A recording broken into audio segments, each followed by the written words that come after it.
menyediakan kurang lebih 350 porsi iftar berupa takjil dan nasi box. Ala kulli hal, saat ini masih dibutuhkan dana senilai 133 juta rupiah untuk menutupi kebutuhan sajian berbuka puasa di Masjid Bogor Toba Kemang Pratama. Oleh karena itu, Masjid Bogor Toba membuka kesempatan bagi jamaah sekalian untuk berpartisipasi pada donasi sajian berbuka puasa di Masjid Bogor Toba. Bagi jamaah yang ingin berpartisipasi, donasi dapat diberikan melalui transfer ke rekening Yayasan Bogor Toba di Bank Syariah Indonesia dengan nomor rekening 789444001 atau dapat melalui QRIS yang tertera di tembok-tembok masjid. Demikian maklumat dari kami. Atas perhatian jamaah kami mengucapkan jazakumullah khairan.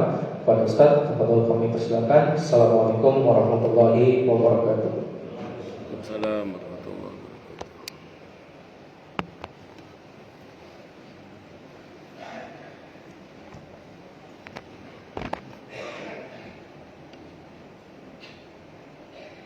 Assalamualaikum warahmatullahi wabarakatuh.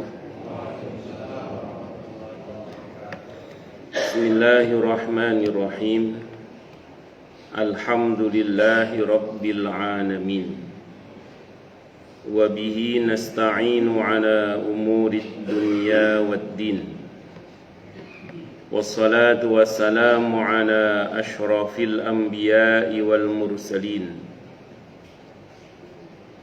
Sayyidina wa habibina wa syafi'ina wa qurrati a'yunina wa maulana Muhammadin wa ala alihi wa ashabihi wa dhurriyyatihi ajma'in, amma ba'd. Ashhadu an la ilaha illallah wa ashhadu anna Muhammadar Rasulullah wa ufawwidu amri ilallah. Innallaha basirum bil ibad. Hasbiyallahu la ilaha illa huwa alaihi tawakkaltu wa huwa rabbul arsyil azim. Qala Allah ta'ala fi kitabihil karim hikayatan an nabiyyillahi Musa alaihi salam. Rabbi shrah li sadri wa yassir li amri wahlul 'uqdatam min lisani yafqahu qawli.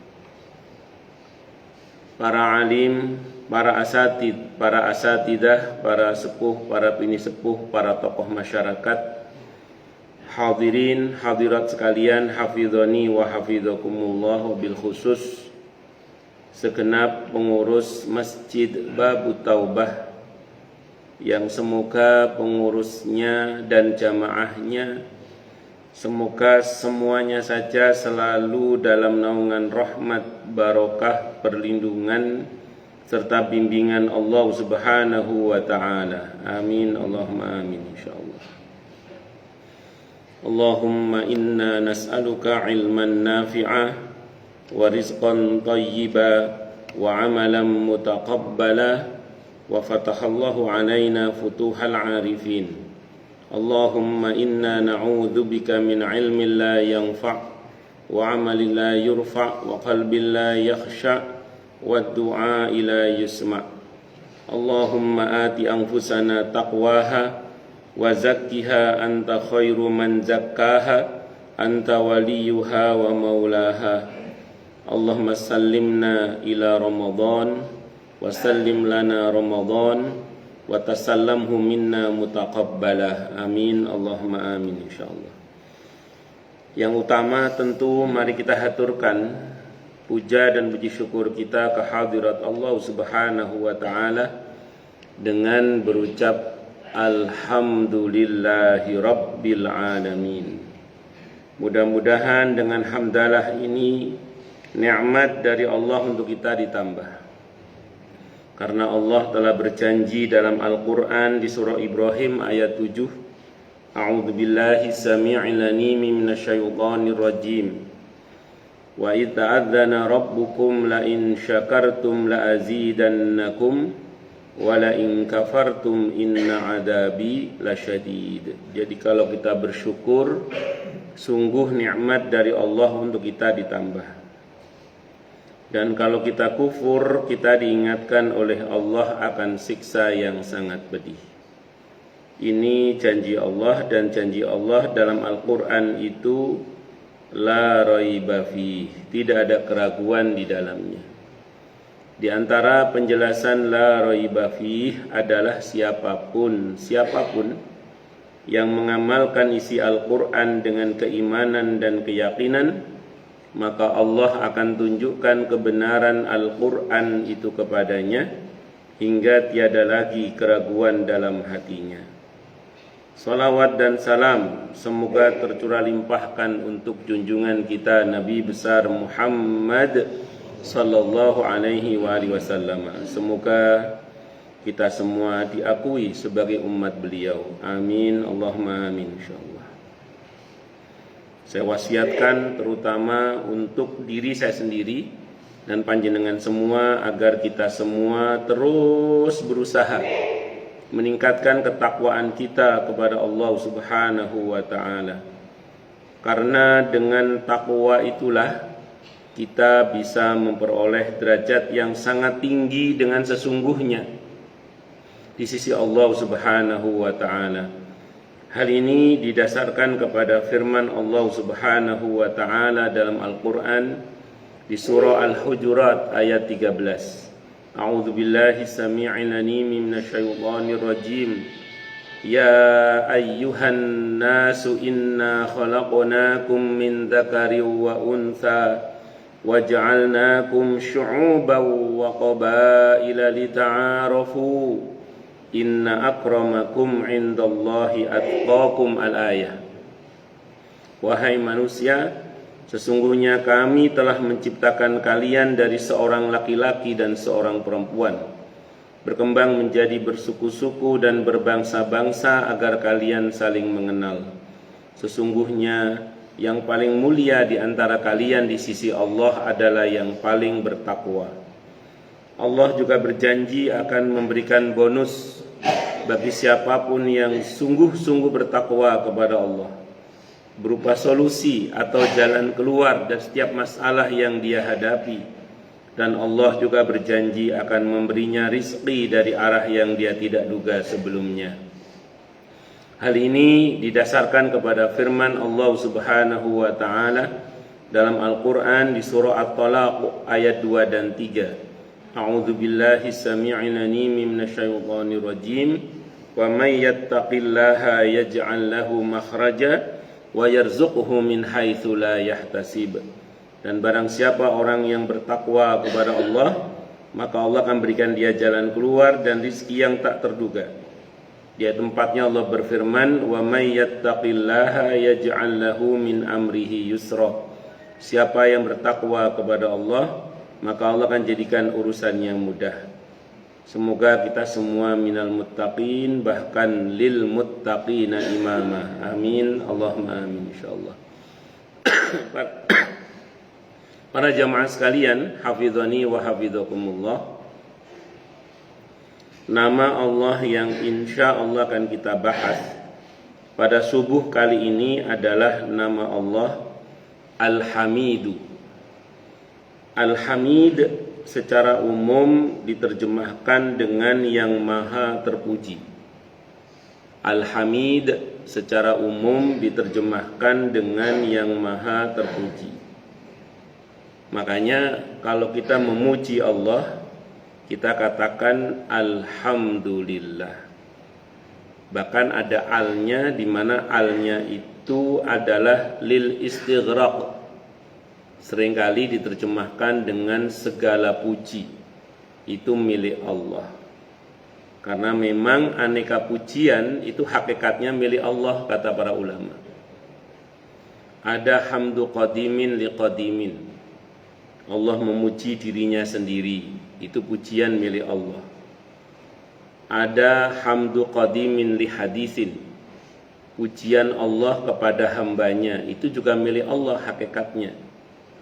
Seperti ketika misalnya Allah memuji Nabi kita Muhammad sallallahu alaihi wasallam dengan mengatakan di surah Al-Qalam ayat 4, wa innaka la'ala khuluqin azim.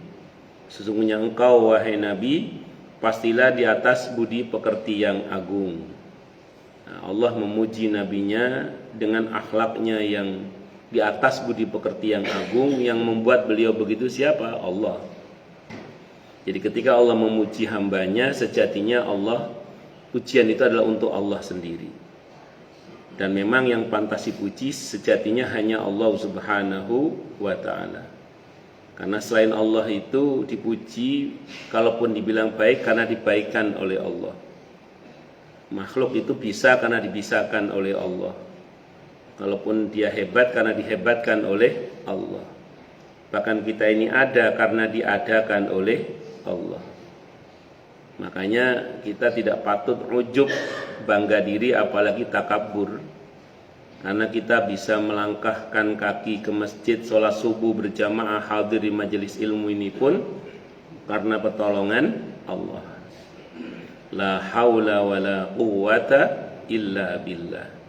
Tidak ada daya meninggalkan maksiat dan tidak ada kekuatan untuk taat kecuali dengan pertolongan Allah subhanahu wa ta'ala.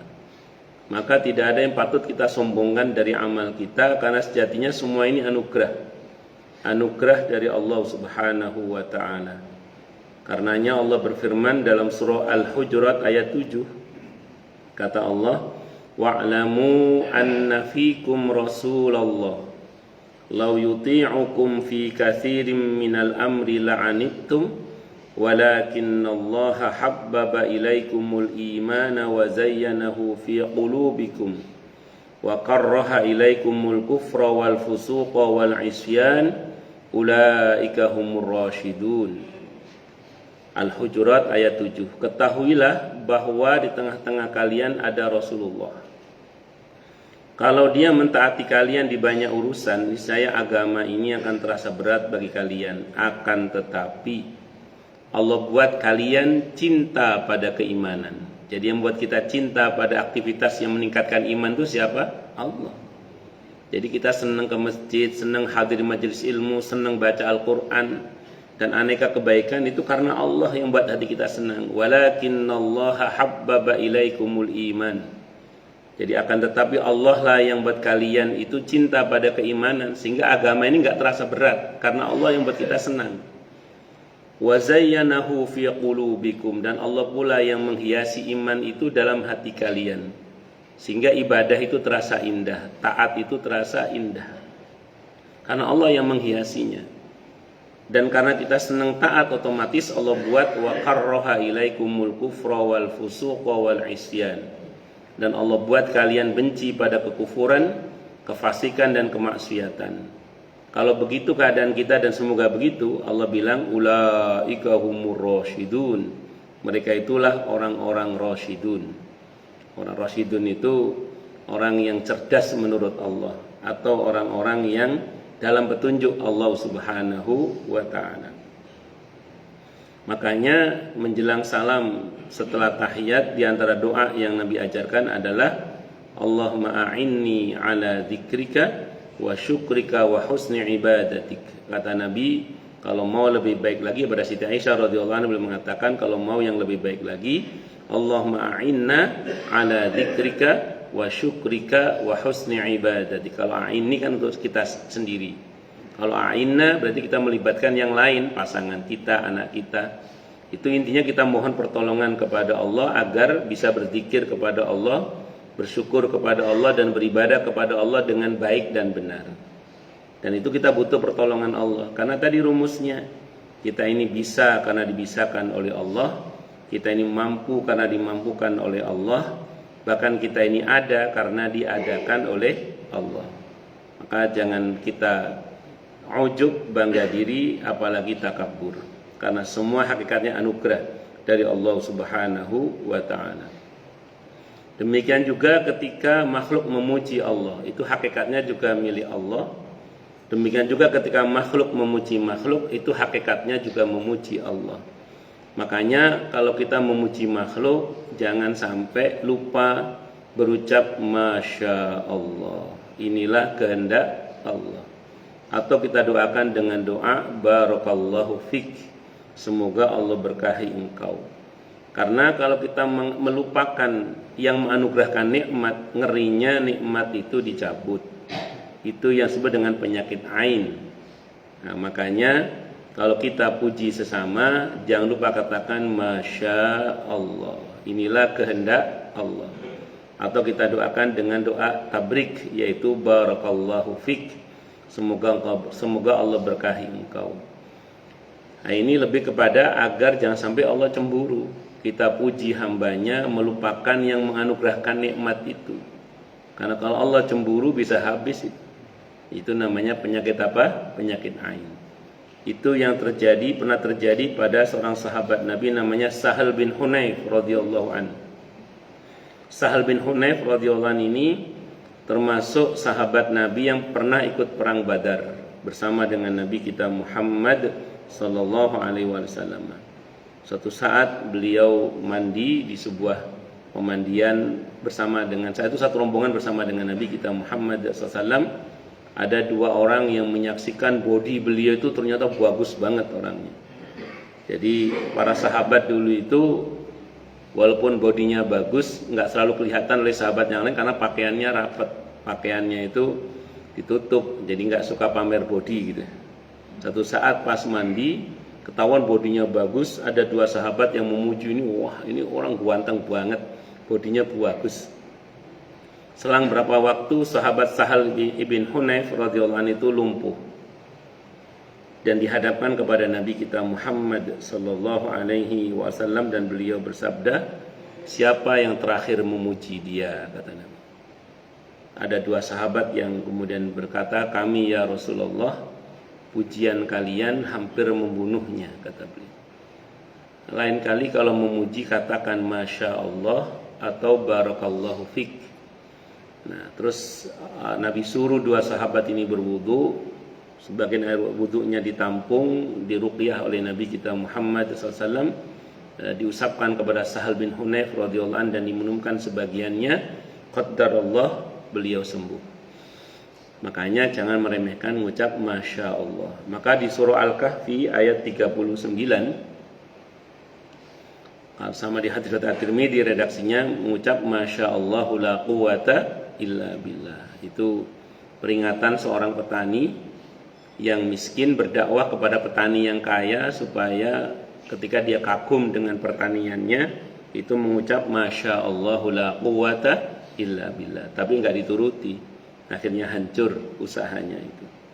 Makanya jangan lupa kalau kita memuji sesama kita katakan apa tadi? Masya Allah atau Masya Allahu la quwata illa billah atau Barakallahu fik, supaya Allah nggak cemburu, karena Allah itu cemburu.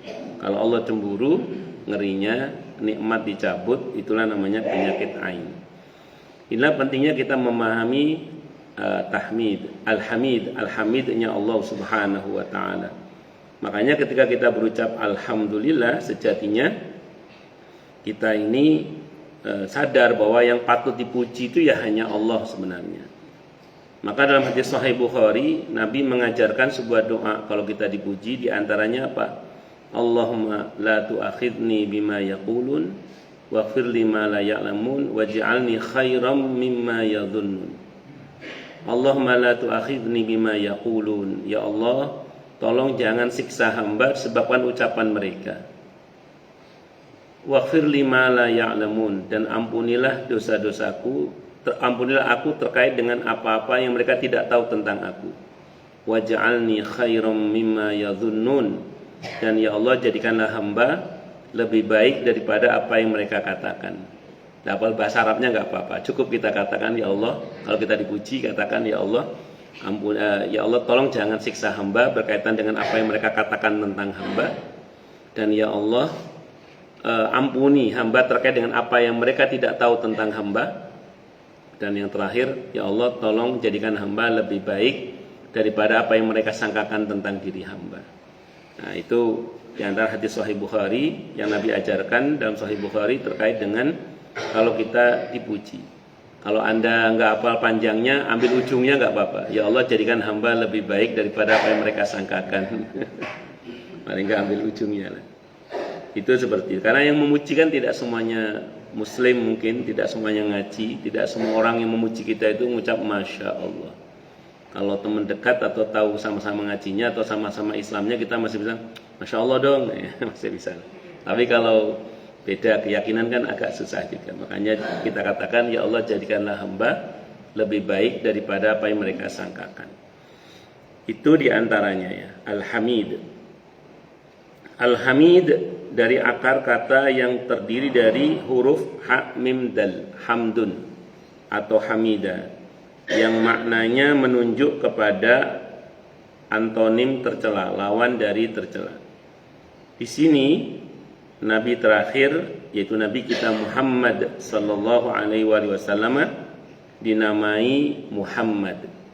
Nama kecilnya Ahmad, nanti belakangan setelah diangkat jadi Nabi dan Rasul, beliau dikenal dengan nama Muhammad. Karena tidak ada sifat tercela yang beliau sandang. Karena Nabi itu, bahkan Allah puji di surah Al-Qalam ayat 4 tadi, wa innaka la'ala khuluqin azim. Sungguhnya engkau wahai Nabi pasti di atas budi pekerti yang agung. Maka kata para ulama, Nabi itu mulia bukan karena akhlaknya. Nabi kita Muhammad sallallahu alaihi wasallam itu mulia bukan karena akhlaknya, karena Nabi itu di atas budi pekerti yang agung. Jadi kalau ada budi pekerti yang mulia yang agung, Nabi di atasnya. Makanya terus kemudian Nabi itu mulia bukan karena akhlaknya, bukan. Justru akhlak itu menjadi mulia karena dikaitkan dengan Nabi Muhammad sallallahu alaihi wasallam. Saya ulang ya, justru akhlak itu menjadi mulia gara-gara dikaitkan dengan Nabi kita Muhammad sallallahu alaihi wasallam. Nabi itu mulia karena Allah langsung yang memuliakan. Wa rafa'na laka dzikrak. Jadi Nabi itu mulia karena Allah langsung yang memuliakan. Wa rafa'na laka dzikrak, dan kami tinggikan sebutanmu wahai Nabi. Makanya Nabi kita Muhammad sallallahu alaihi wasallam itu mulia tanpa syarat. Nabi itu, Nabi Muhammad sallallahu alaihi wasallam itu mulia tanpa syarat beliau itu.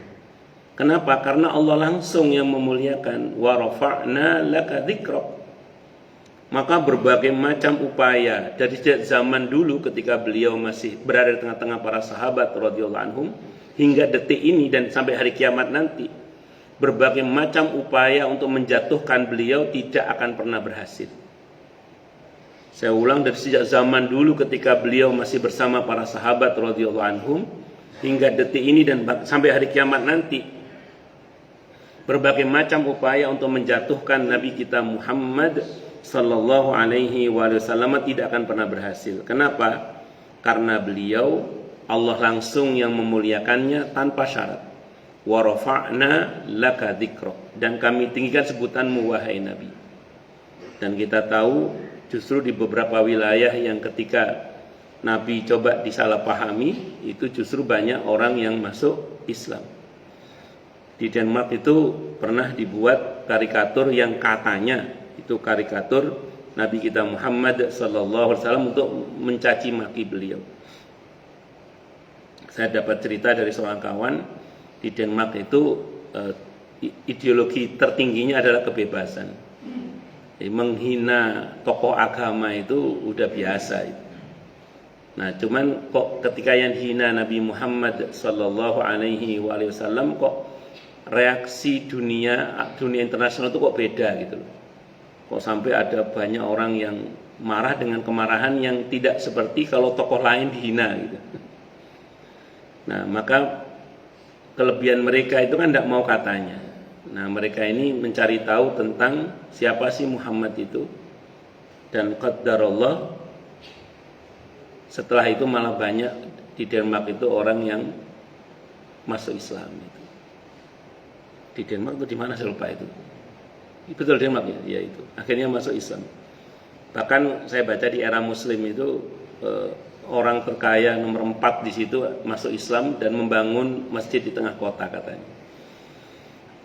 dan masih banyak lagi lah contoh-contoh yang lainnya. Makanya saya ulang sekali lagi, Nabi itu diupayakan bagaimanapun untuk dijatuhkan, tidak bisa. Hingga detik ini, hingga hari kiamat nanti. Karena Allah langsung yang memuliakan beliau. Itu Nabi Muhammad sallallahu alaihi wasallam, mulia tanpa syarat karena Allah langsung yang memuliakan beliau.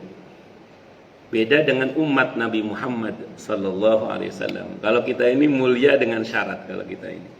Kalau nabinya Nabi Muhammad sallallahu alaihi wasallam mulia tanpa syarat. Tapi kalau kita umatnya ini mulia dengan syarat. Jadi kalau syarat-syarat kemuliaan kita penuhi, ya kita mulia. Dan kalau syarat-syarat kemuliaan tidak kita penuhi, kita nggak akan mulia. Maka muslimin itu mulia dengan syarat. Kalau tidak memenuhi syarat kemuliaan, jangan salahkan siapa-siapa kecuali diri sendiri kalau kita keplanting terhina. Tapi kalau syarat-syarat kemuliaan kita penuhi, kita betul-betul akan dimuliakan oleh Allah Subhanahu wa taala. Pernah ada seorang jamaah bertanya ke saya tentang surah Ali Imran ayat 26.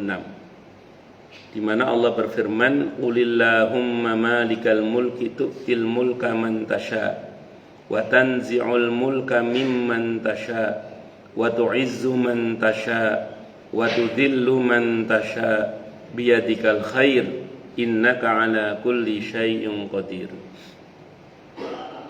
Sebenarnya kalau kita baca sababun nuzul ayat itu, di antaranya penjelasan Qatadah rahimahullah, beliau mengatakan itu doa yang Allah turunkan saat perang Khandaq.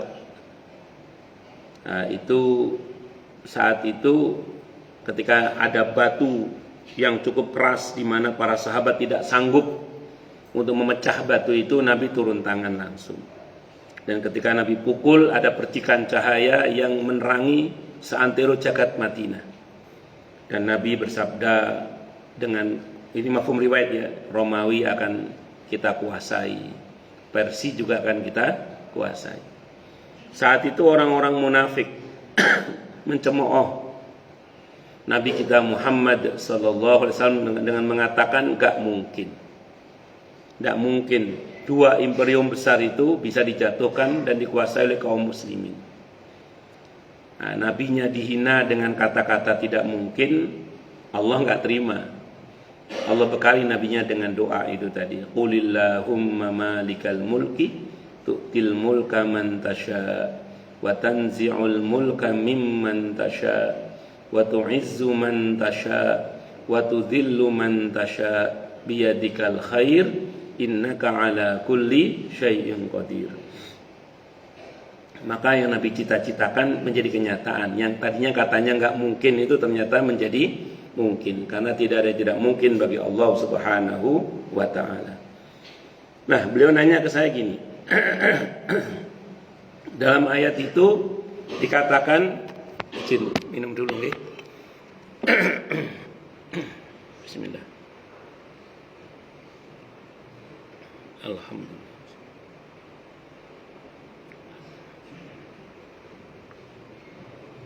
Alhamdulillah. Nah, kata beliau dalam ayat itu kan dikatakan Allah muliakan siapapun yang Allah kehendaki dan Allah hinakan siapapun yang Allah kehendaki. Kata beliau gini, lah kalau ujung-ujungnya yang dikehendaki oleh Allah yang dimuliakan dan yang dihinakan, buat apa kita berusaha, kata beliau gitu. Buat apa kita berusaha? Maka saya jawab, ayat itu betul Pak, bahwa memang Allah akan muliakan siapapun yang Allah kehendaki dan Allah hinakan siapapun yang Allah kehendaki, saya bilang itu. Dan Allah udah ngasih bocoran jawabannya Pak dalam Al-Quran, saya bilang itu. Allah udah ngasih bocorannya dalam Al-Quran tentang siapa-siapa yang Allah kehendaki untuk mulia dan siapa-siapa yang Allah kehendaki hina. Tinggal bagaimana kita berusaha untuk meniti jalan kemuliaan, jangan jalan kehinaan. Jadi kalau kita berusaha meniti jalan kemuliaan yang Allah tunjukkan dalam Al-Quran, insya Allah kita akan mulia Pak. Nah, tapi kalau kita meniti jalan kehinaan, ya kita akan terhina Pak, saya bilang itu. Nah, di situ ada jalannya muttaqin, muhsinin, tawabin, mutatahirin, mukminin, banyak. Itu jalan-jalan kemuliaan. Kalau kita menempuh jalan kemuliaan itu kita akan mulia. Tapi ada juga jalan kehinaan. Ada jalannya kafirin, fasikin, munafikin, aspirin, itu obat yang terakhir ya. Jadi monggo Bapak mau pilih jalan mana? Jalan orang-orang yang Allah kehendaki mulia atau jalannya orang-orang yang Allah kehendaki hina? Monggo dipilih, saya bilang gitu. Nah, dan itu harus kita usahakan. Itu seperti itu. Makanya muslimin itu mulia dengan syarat. Kalau syarat-syarat kemuliaan kita penuhi, ya kita mulia. Allah katakan yarfa'illahu alladhina amanu minkum walladhina utul ilma darajat. Yang akan Allah angkat derajatnya dalam surah Al-Mujadilah ayat 11, orang yang beriman dan berilmu sekaligus. Kalau kita beriman dan berilmu sekaligus, ya mulia. Demikian juga ketika Allah mengatakan wa duribat alaihimud dillatu aina ma suqifu illa bihablim minallah wa hablim minan nas. Ditimpakan kehinaan kepada mereka dimanapun mereka berada, kecuali dengan tali hubungan baik mereka dengan Allah dan tali hubungan baik mereka dengan sesama. Ali Imran ayat 112. Kalau kita memperbaiki hubungan dengan Allah dan dengan sesama sekaligus, ya kita tidak akan terhina, alias kita akan menjadi mulia. Demikian juga misalnya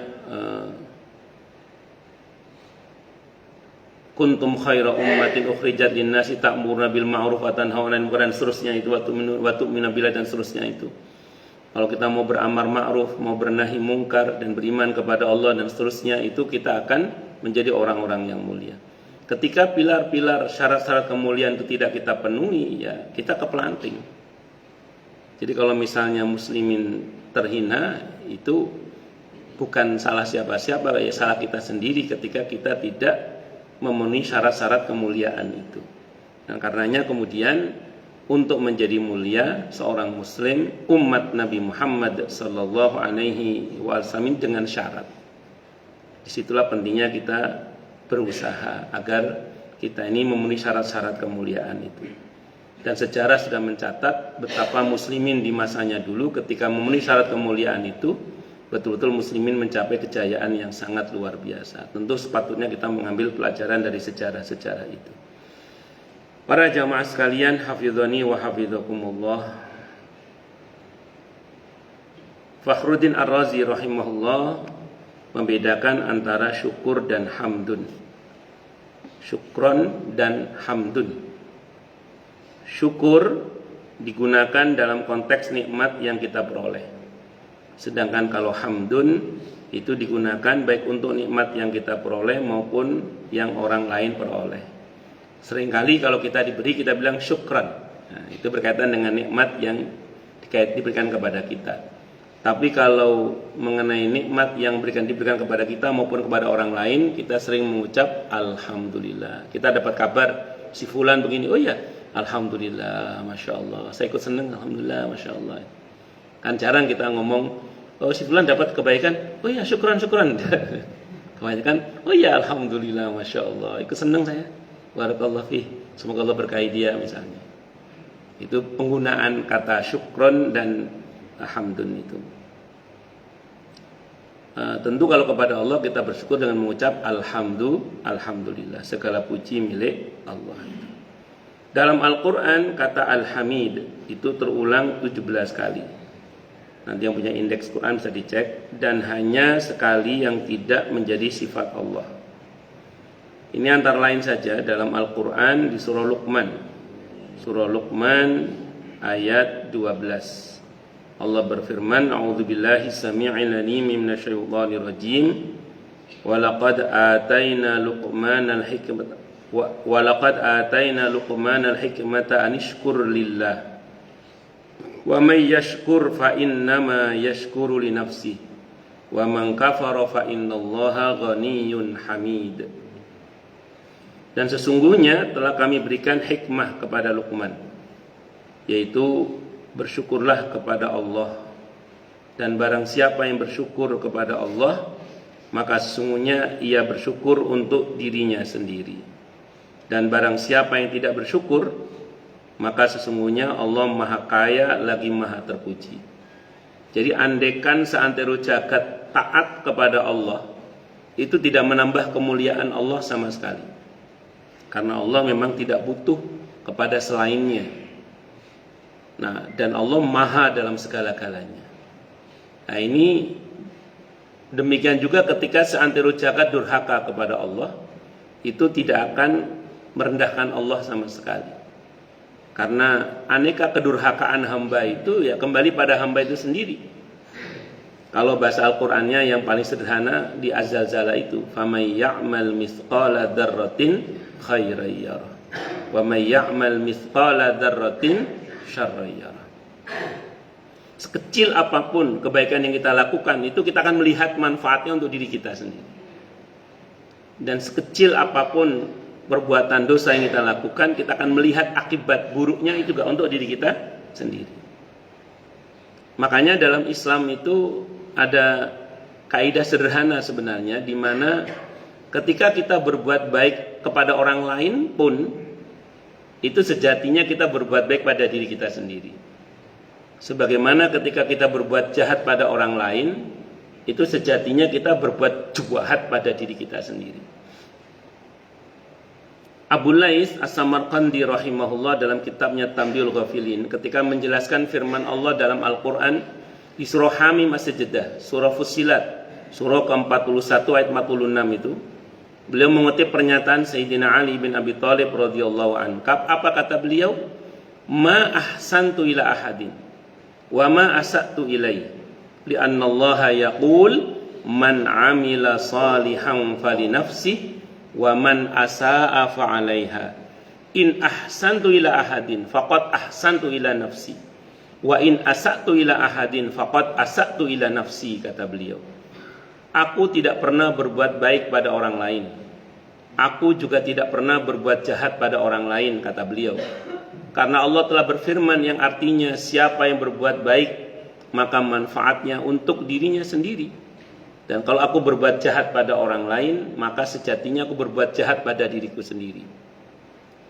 Jadi kata beliau, kalau aku barang siapa berbuat baik, maka manfaatnya untuk dirinya sendiri, dan siapa berbuat jahat, maka dosanya juga untuk dirinya sendiri. Jadi kata beliau, kalau aku berbuat baik pada orang lain, sejatinya aku berbuat baik pada diriku sendiri. Dan kalau aku berbuat jahat pada orang lain, sejatinya aku berbuat jahat pada diriku sendiri. Ya, karena saking jahatnya jahat pada diriku sendiri. Karena tadi kelihatannya saja kita membantu orang lain, tapi tanpa kita sadari kita membantu diri kita sendiri. Kayak tadi pengumuman tentang donasi kegiatan Ramadan di Masjid Babu Taubah. Itu kalau kita mengambil bagian dalam menyumbang itu kelihatannya saja kita bayarin listriknya Masjid Babu Taubah kayaknya. Tapi sekian banyak orang yang merasa nyaman beribadah di masjid ini karena kita yang bayar listriknya. Itu insya Allah kita dapat bagian pahala yang sama dengan mereka yang beribadah, yang beriktikaf, yang taklim di masjid ini. Dan masjid ini termasuk masjid yang sangat makmur ini, Masya Allah. Maka bayangkan bagaimana pahala kita terkait dengan pahala yang luar biasa yang bisa kita dapatkan, apalagi itu nanti di bulan Ramadan kalau kita ambil andil bagian misalnya bayar listrik Masjid Babu Taubah. Ada dalilnya Ustaz, ada. An-Nisa ayat 85 itu diantaranya, may yashfa' syafa'atan hasanatan yakul lahu nasibum minha. Siapa yang memberikan pertolongan yang baik, maka dia akan dapat bagian pahala yang sama dengan pertolongan tersebut atau dengan orang yang ditolong tersebut. Bayangkan kalau kita ikut andil dalam pengadaan menu berbuka, bahkan mungkin menu sahur juga, maka sekian banyak orang yang beribadah yang tenaganya kita bantu dengan makanan itu, dan kita tahu di bulan Ramadan kebaikan itu dilipat gandakan, kebaikan dengan kelipatan yang tidak biasanya atau luar biasa. Maka berapa bagian pahala kita kalau kita ada andil di situ? Itu seperti itu. Sekian banyak orang yang kita bantu tenaganya dalam beribadah kepada Allah, itu kita akan dapat bagian pahala mereka. Nah, bulan Ramadan itu bulan yang melimpah ruah rahmat, barokah, ampunan, pemaafan, Jaminan pembebasan dari api neraka itu melimpah ruah. Jaminan itu setiap saat di bulan Ramadan. Kalau kita menjaring keutamaan bulan Ramadan hanya dengan badan kita, itu rasanya kok nggak banyak yang bisa kita peroleh itu. Mengingat badan kita ini ada capek-capeknya, ada sakit-sakitnya, kadang ada mual-mualnya, muales-mualesnya. Ya kalau kita menjaring keutamaan Ramadan hanya pakai badan kita, rasanya kok nggak banyak itu loh yang bisa kita peroleh itu. Tapi kalau kita melibatkan banyak badan untuk beribadah kepada Allah karena bantuan kita dengan izin Allah, maka insya Allah kita akan dapat passive income itulah. Jadi dapat banyak bagian pahala yang sama dengan mereka yang kita bantu ibadahnya karena bantuan kita, tentu semua dengan izin Allah Subhanahu wa taala. Allahu Akbar. Wah, itu kan bagi yang punya duit, Ustaz. Yang nggak punya duit, ya gampang, kasih tahu yang punya duit. Nah, gitu. Kalau nggak punya duit, kasih tahu yang punya duit. Hadisnya Sahih Muslim kan? Man dalla 'alal khairi falahu mislu ajri fa'ilihi.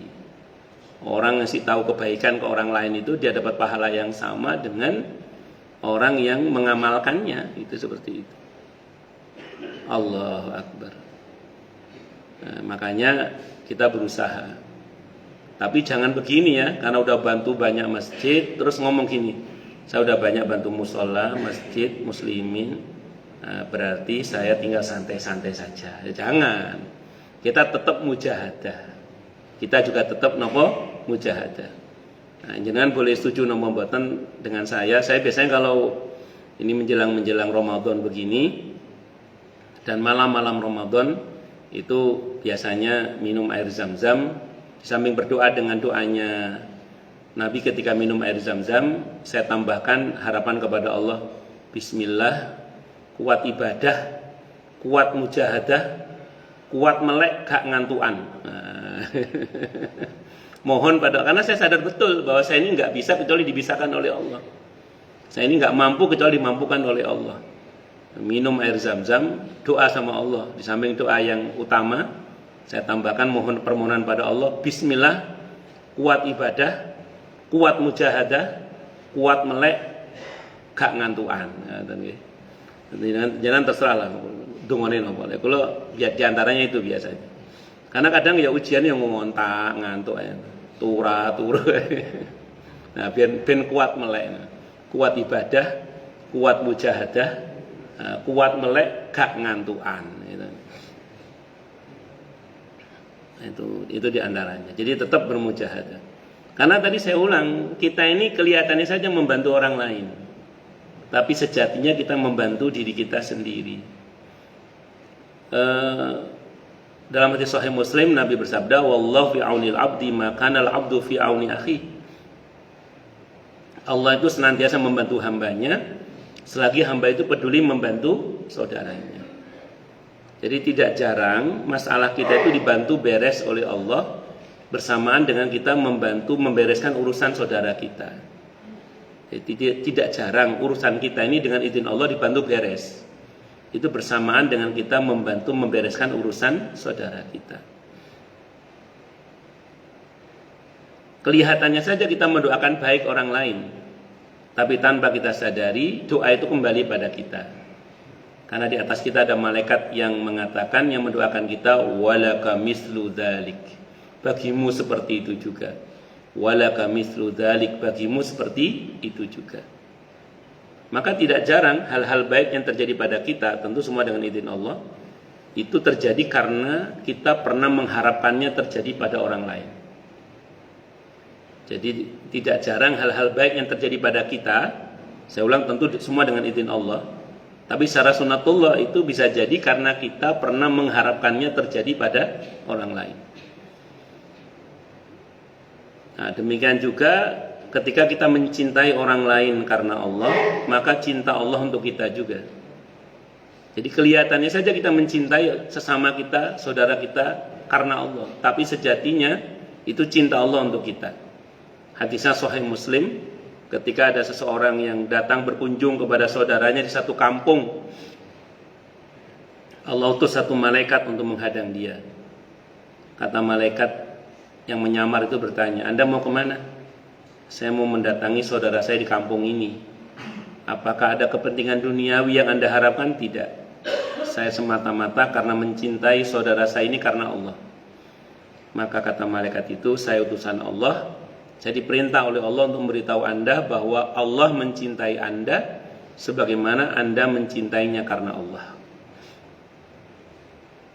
Nah, itu kelihatannya aja kita mencintai saudara kita karena Allah. Tapi ternyata itu cinta Allah untuk kita. Jadi semua kebaikan kita pada saudara kita itu kelihatannya saja kita berbuat baik pada orang lain. Tapi sejatinya kita sedang berbuat baik pada diri kita sendiri. Sebagaimana kalau kita berbuat jahat pada orang lain, itu sejatinya kita sedang berbuat jubwahat pada diri kita sendiri. Itu saking jubwahatnya. Allah tidak butuh untuk dipuji, tapi kita yang berkeperluan bersyukur dengan memuji Allah demi kebaikan kita. Allah nggak butuh pujian kita, tapi kita butuh memuji Allah Subhanahu wa ta'ala. Orang yang benar dalam keimanannya akan tetap memuji Allah walaupun petaka sedang menimpa. Karena dia yakin bahwa di balik setiap tindakan dan kebijakan Allah pasti ada nilai kebaikan sebagai bentuk rububiyah atau pendidikan dan pemeliharaannya. Tapi ini enak ngomongnya aja ini. Prakteknya sulit pakai dal. Yang standar kalau kena musibah ya sabar. Nah, itu mulia dan itu memang sepatutnya. Tapi kalau sanggup bersyukur itu luar biasa. Karena luar biasa maka balasan dari Allah juga luar biasa. Kalau di hadis Sahih Muslim kan kalau kita sabar, kalau diuji dengan sesuatu yang tidak kita sukai kan rontok dosa kita sebagaimana pohon menjatuhkan dedaunannya gitu ya. Itu di hadis Sahih Muslim. Tapi kalau kita sanggup bersyukur, nanti bisa dicek kalau punya buku kumpulan Sahih Hadis Qudsi. Ada di situ saya baca, hadisnya riwayat Ahmad. Hadisnya Sahih li ghairihi hadisnya. Itu kalau ada seorang hamba diuji oleh Allah dengan sesuatu yang dia tidak sukai, kok bersyukur? Jadi bukan cuma sabar, bersyukur ya.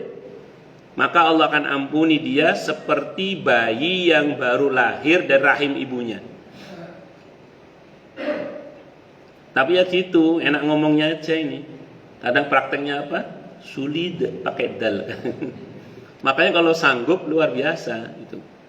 Saya pernah di WA oleh salah satu ibu-ibu. Nah beliau bukan orang sini, orang Cikunir sana. Tenang, orang sini nanti saya ceritakan di sana. Tapi ini kebaikan kok. Nah, beliau ini WA saya, Ustadz, saya lagi kena musibah. Beliau ceritakan musibahnya. Terus saya bilang, terus ibu maunya apa? Tolong nasihati saya, Ustadz. Karena beliau ini ketua MTI, saya tawarkan pilihan tertinggi. Ya udah Bu, disyukuri saja, saya bilang gitu. Beliau balik nanya, emang musibah bisa disyukuri, Ustadz? Bisa, saya bilang, bisa. Caranya kata beliau, saya mau tanya sama ibu, antara apa yang Allah ambil dari ibu dengan yang masih Allah berikan kepada ibu lebih banyak mana? Iya sih Ustadz, masih lebih banyak yang Allah kasih. Ya fokus pada yang masih ada itu aja disyukuri, saya bilang gitu. Gak usah fokus pada yang hilang, yang tidak banyak itu. Ya kan itu sekali lagi enak ngomongnya aja itu. Makanya kalau udah umur 40 tahun, arahan Allah dan Allah ajarkan doa di Al-Ahqaf ayat 15 itu, semakin tua itu mestinya bukan semakin bersabar, semakin bersyukur. Dan kita tidak akan mampu kecuali ditolong oleh Allah. Makanya Allah ajari doanya, Rabbi auzi'ni an ashkura ni'mataka allati an'amta alayya wa ala walidayya wa na'amala salihan tardah wa aslih li fi dzurriyyati inni tubtu ilaika wa inni minal muslimin. Jadi orang itu semakin tua itu kalau kita merujuk pada doa yang Allah ajarkan itu arahan Allah adalah semakin bersyukur gitu. Dan kita nggak akan bisa kecuali ditolong oleh Allah untuk bisa bersyukur. Karena kalau sabar itu nahan. Sabar itu diantara maknanya kan menahan itu. Nah itu kan semakin tua fisik kita bukan semakin menguat. Fisik kita itu semakin melemah. Kalau semakin sabar itu ya gak cocok gitu loh. Walaupun gak salah, bener juga dan mulia juga. Cuman yang lebih pas itu kalau merujuk pada arahan Allah di surah Al-Ahqaf ayat 15 itu, mestinya tambah tua itu tambah bersyukur gitu. Karena bersyukur itu lebih plong, lebih lepas. lebih ringan gitu. Ibu-ibu belanja sama tukang sayur kecetot 3.000 kembaliannya. Itu kalau nggak sabar, dendamnya bisa 3 bulan itu.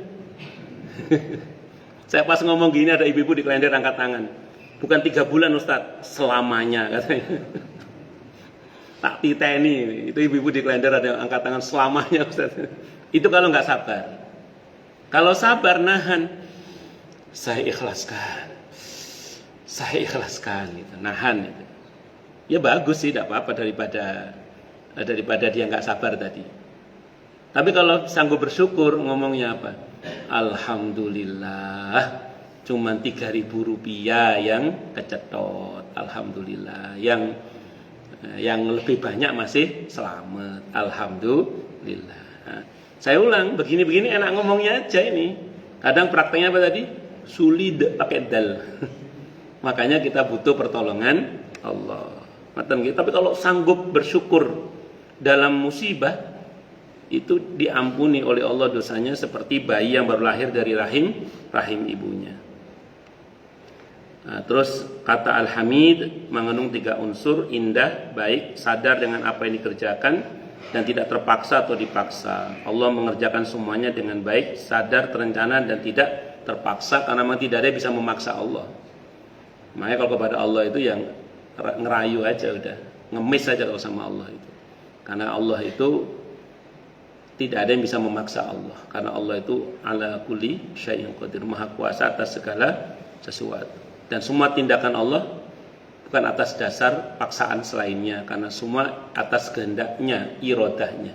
Saya kira ini yang bisa saya sampaikan. Semoga bermanfaat. Baik, silakan yang mau tanya, protes, marah boleh silakan. Masalah itu masalah yang lain boleh, monggo silakan kalau ada. Ada satu pertanyaan monggo.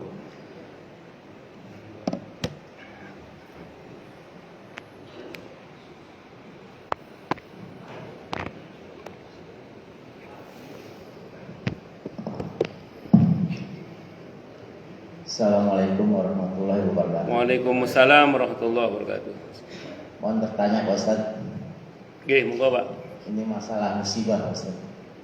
Terutama banjir, saya kadang-kadang suka berpikir Pak Ustaz ya. Khususnya di Kemang, orang banyak sekali kalau misalkan terjadinya akan banjir itu. Saya lihat di sini pertama itu istilah mobil sampai berderet Pak Ustaz ya.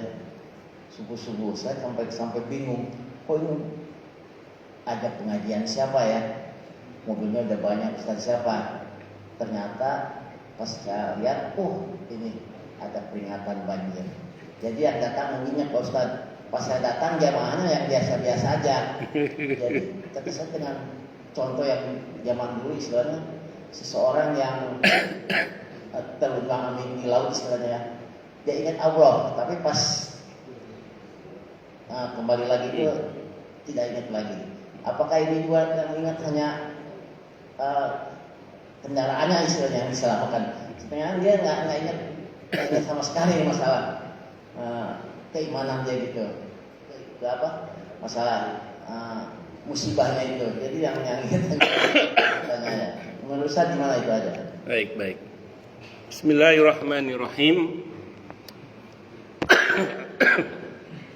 Kalau pakai pendekatan fikih dakwah, tidak apa-apa, biarin aja mobilnya dulu sampai masjid, tidak apa-apa. Nanti mudah-mudahan lama-lama orangnya juga sampai masjid. Kalau ada ulama yang mengatakan ketika ada seseorang yang hanya berzikir kepada Allah di lisan saja, ada orang yang mencelanya, ada seorang ulama yang mengatakan teruskan berzikir dengan Allah dengan lisanmu walaupun hatimu belum bisa. Karena paling tidak lisanmu udah dekat dengan Allah walaupun hatimu belum. Jadi walaupun zikir dengan bibir aja gak apa-apa, paling gak bibirmu udah dekat dengan Allah walaupun hatimu belum. Biarkan Pak mobilnya dulu dekat dengan Allah, gak apa-apa Pak. Nanti nyusul orangnya. Ya kan begitu. Dan diantara fungsi masjid secara sosial itu kan untuk membantu masyarakat sekitar. Jadi punya fungsi sosial juga. Di situ letak fikih dakwah. Bahkan konon ketika banjir di sini kan banyak jadi tempat mengungsi ya. Iya, bahkan muslim non muslim juga di sini juga mungkin ada. Muslim aja ya. Ya itu kalau punya fungsi dakwah kan bagus Pak. Yang mungkin selama ini belum tergerak untuk ke masjid, mudah-mudahan nanti tergerak untuk ke masjid. Itu seperti itu. Nah itu seperti itu. Wallahu a'lam bishawab. Kita positif aja Pak. Ngaten nggih? Wallahu a'lam bishawab. Mengenai teguran Allah di ayat tadi itu untuk masing-masing kita aja sebagai bahan muhasabah. Apakah kita termasuk yang seperti itu atau tidak?